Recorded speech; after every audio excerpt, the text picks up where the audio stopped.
ایک خاتون جب بھی اپنے شوہر کی پسند کا کھانا لاتی تو شوہر کہتا اچھا ہے لیکن میری ماں اس سے بہتر پکاتی ہے. بیوی شوہر کو مسکرا کر دیکھتی اور چلی جاتی.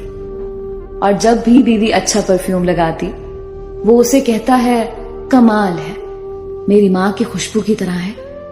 وہ مسکرا کر رہ جاتی. اور اس طرح اس خاتون نے ساری زندگی ایسے ہی الفاظ سن سن کر گزاری. ماں کرتی ہے، ماں کہتی ہے، ماں کا پرفیوم، ماں کا کھانا پکانا وغیرہ وغیرہ. بیوی مسکرا کر رہ جاتی. شادی کے 27 سال بعد ان کی والدہ کا انتقال ہو گیا.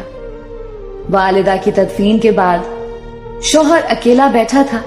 اس کی بیوی اس کی آزمائش میں اسے تسلی دینے لگی تو اس نے اسے کہا اب تمہارا کھانا پکانا میری ماں کے پکانے جیسا ہو گیا ہے اور تمہاری باتیں میری ماں کی طرح ہیں اور تمہاری ہنسی اور تمہاری خوشبو بھی میری ماں جیسی ہو گئی ہے.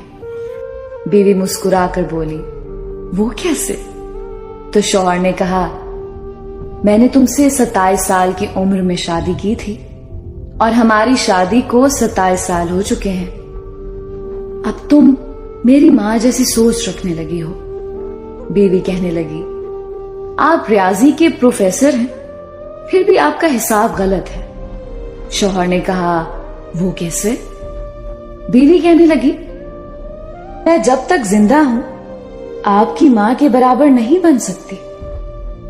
ان کے 54 سال رہنا میرے 27 سال کے برابر نہیں ہو سکتے. اور جس کے قدموں کے نیچے جنت ہے میں ان کے برابر نہیں ہو سکتی. خاوند فرتے جذبات سے رو پڑا اور کہنے لگا کیا تمہیں کبھی میری ماں سے تشبیہ دینے کی تکرار سے پریشانی نہیں ہوئی؟ میں ہر کام میں ماں کو یاد کرتا، ان کی تعریف کرتا تھا جیسا کہ دوسری خواتین کرتی ہیں.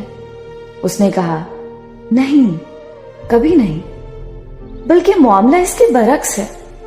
خاوند نے کہا وہ کون سی باتیں ہیں جو تم تمنا کرتی رہی اور میں تم سے پوچھ نہ سکا؟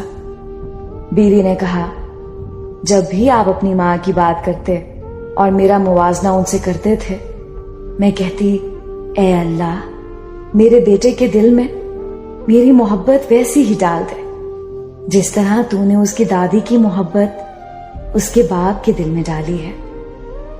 کیونکہ آپ نے اپنی والدہ سے محبت تمام حدوں سے بڑھ کر کی ہے اور میں بھی یہی چاہتی ہوں کہ میرا بیٹا بھی مجھ سے ویسی ہی محبت کرے جیسی آپ اپنی والدہ سے کرتے ہیں اور میرے سر